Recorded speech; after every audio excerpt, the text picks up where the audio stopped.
Welcome back to Movie-matic, where we dig into films that deserve more of your brain space than your algorithm is giving them. Today we're doing a retro review and we're going deep. We're talking about a film that spent 12 years being made, won practically every award it was nominated for, and somehow still manages to make grown adults sob quietly into their couch cushions on a Tuesday evening. Let's get into it.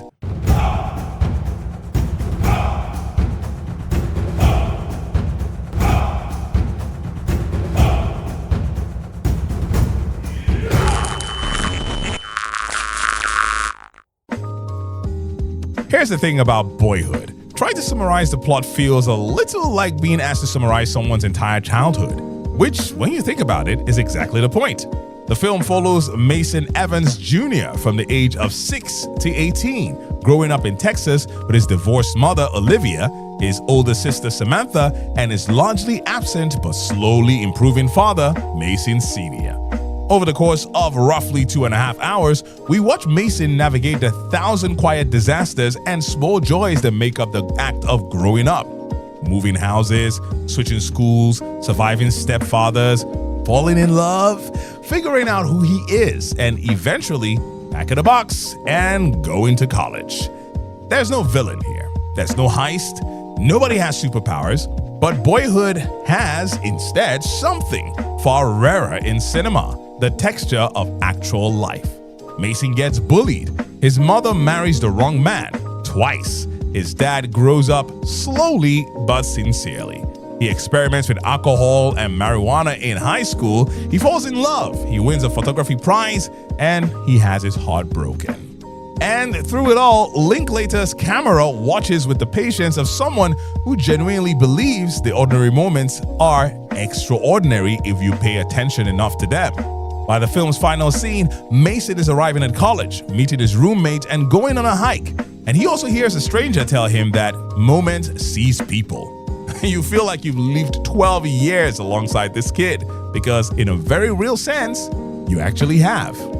Let's talk about the people who made this film what it is.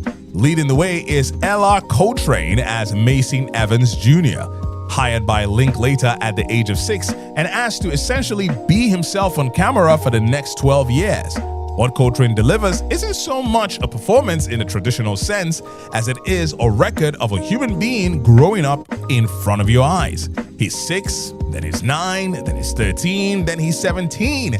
And you watch every awkward phase, every growth spurt, every shift in energy and attitude play out in real time. It's genuinely one of the most unique acting achievements in the history of cinema, even if the Academy didn't quite know how to categorize it. Patricia Arquette plays Olivia, Mason's mother, and she's absolutely the emotional spine of the entire film.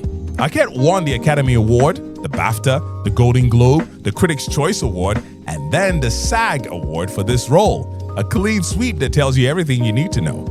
She plays a woman doing her best with what she has, making a series of understandable but painful decisions, putting her children first even when she's barely keeping herself together. Her breakdown near the end of the film, realizing that her son is leaving for college and her entire life has just happened without warning, is one of the most devastating pieces of screen acting in recent memory. Meanwhile, Ethan Hawke plays Mason Sr. with a loose, charismatic charm that slowly deepens into something genuinely moving over the course of the film's runtime. He starts the movie as the fun dad who shows up occasionally and isn't always reliable, and ends it as someone who has genuinely done the work of becoming better. And completing the central family unit is Lorelei Linklater, yes, the director's actual daughter, as Mason's sister Samantha, who is delightfully, authentically annoying in exactly the way older sisters are. Richard Linklater wrote and directed Boyhood, and what he pulled off here belongs in the conversation about the greatest directorial achievements in film history. Full stop. This is a man who has made a career out of films that trust the audience. Dazed and Confused, The Before Trilogy, Waking Life, School of Rock. Linklater has always been interested in the rhythms of real conversation and real time in a way that most commercial directors simply aren't. With Boyhood, He took that obsession to its logical extreme. He didn't just write a story about growing up, he built one, year by year, over 12 years, incorporating what was actually happening to his actors and to the world into the script as he went. What's remarkable is that Linklater started with only the basic shape of the story, the beginning, the ending, and a few key moments in between. Everything else was developed in real time, written after reviewing the previous year's footage, adjusted to reflect who each actor was actually becoming. He wasn't just directing a film, he was tending to something, the way you tend to a garden or a relationship or a kid. And the result is a film that feels like it was discovered rather than manufactured. The screenplay is simultaneously invisible. It never calls attention to itself. And astonishing, every line feels like it's true. Linklater won the Silver Bear for Best Director at the Berlin International Film Festival for this work. And that prize barely scratches the surface of what he earned. Okay, quick pause because we need to talk. If you're watching this video about a film that took 12 years to make, you have been here for several minutes already. And if you have not yet subscribed to Moviematic, hit the subscribe button, tap the notification bell, and join the Moviematic family. Here's where things get truly wild. In May 2002, Linklater assembled a cast and a crew and told them essentially, we're gonna film for a few days every year for the next 12 years. I don't have a complete script, I'll write it as we go. You in? Remarkably, they said yes. The budget? A modest $200,000 per year, totaling $2.4 million over the entire production period, provided by IFC Films. For context, that's approximately what a mid-range Hollywood film spends on craft services on a busy week. The production method was genuinely unprecedented. Linklater and his team would gather once or twice a year, sometimes for only 3 or 4 days, shoot, wrap, and then go back to their lives. In the months between, Linklater would rewatch the previous year's footage, observe how his actors had physically and emotionally changed, and then write the next segment of the script to reflect these changes. Actors contributed their own life experiences directly to their characters. Ethan Hawke's Mason Sr. is partly based on both Hawke's and Linklater's own fathers, both Texan insurance agents who divorced and remarried. And Patricia Arquette's Olivia draws on her own mother, who returned to education later in life and became a psychotherapist. Scripts for some scenes were finished the night before shooting them. The whole thing ran on trust, collaboration, and what Hawke himself called a shared belief in something Tolstoyesque in scope. He wasn't wrong. By the way, did you know that the cast could not legally sign contracts for the full 12-year period?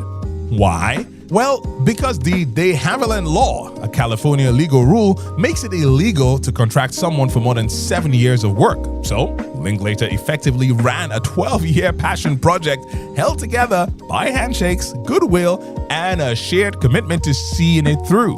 He reportedly told Ethan Hawke that Hawke would have to finish the film if Linklater died mid-production, which is either deeply touching or absolutely terrifying, depending on your relationship with mortality. Then there's the title situation. For most of the production, Linklater had been referring to the project simply as Boyhood, but in 2013, as he was finalizing everything, he briefly switched the title to 12 Years. Are you kidding me? Then 12 Years a Slave came out, won the Academy Award for Best Picture, and became one of the most important films of the decade. So he switched back to Boyhood rather quickly. Good call, Richard. There are also wonderful time capsule moments baked into the film itself. The cast playing Halo 2, discussing the Star Wars prequels, attending the midnight release of Harry Potter and the Half-Blood Prince, all of which Hawke has confirmed were genuine, in-the-moment cultural artifacts, not nostalgic recreations added later. The only moment in the entire film that Hawke describes as genuine unscripted improvisation, the scene where Mason Sr. raises the possibility of future Star Wars films with his kids. Boyhood ultimately grossed $25.4 million domestically and $32 million internationally, a worldwide total of $57.3 million against its $4 million production budget. By any reasonable measure, the film was a major financial success. But the critical response? Well, that was something else entirely. Boyhood landed 100 out of 100 on Metacritic, a perfect score based on 50 professional critics, making it the highest rated film upon original release in the site's history. On Rotten Tomatoes, it sits at 97% based on 335 reviews, with the critical consensus calling it epic in technical skill but breathlessly intimate in narrative scope. It was named the best film of 2014 by critics at the New York Times, Rolling Stones, and The Guardian, among many others. Christopher Nolan called it extraordinary. Barack Obama named it his favorite film of the year, and the film went on to win the Golden Globe for Best Motion Picture, Drama, Best BAFTA Film, and the Academy Award for Best Supporting Actress for Patricia Arquette, among a cascade of other awards. Not bad for a film shot in stolen weekends on 33mm film over a 12-year period. Let's be very clear about something. What Richard Linklater did with Boyhood had never been done before the history of narrative filmmaking. Other films have depicted the passage of time, through makeup, through different actors, through time-lapse techniques, but no feature film before Boyhood had ever followed the same cast through 12 years of actual aging, with a script that evolved organically to match who those people actually were at each stage of their lives. It is, in the most literal sense possible, impossible to fake or replicate. You cannot go back and make Boyhood again. The version of Ellar Coltrane that is 6 years old in the opening scene of this film is gone. The version that is 18 and heading to college is gone too. What Linklater captured is irretrievable. Genuine time, genuine growth, genuine human change. And that's what makes Boyhood something that no amount of budget, technology, or CGI could ever reproduce. Linklater also made an extraordinary committed technical decision. To shoot the entire film on 35mm film, consistently across all 12 years of production.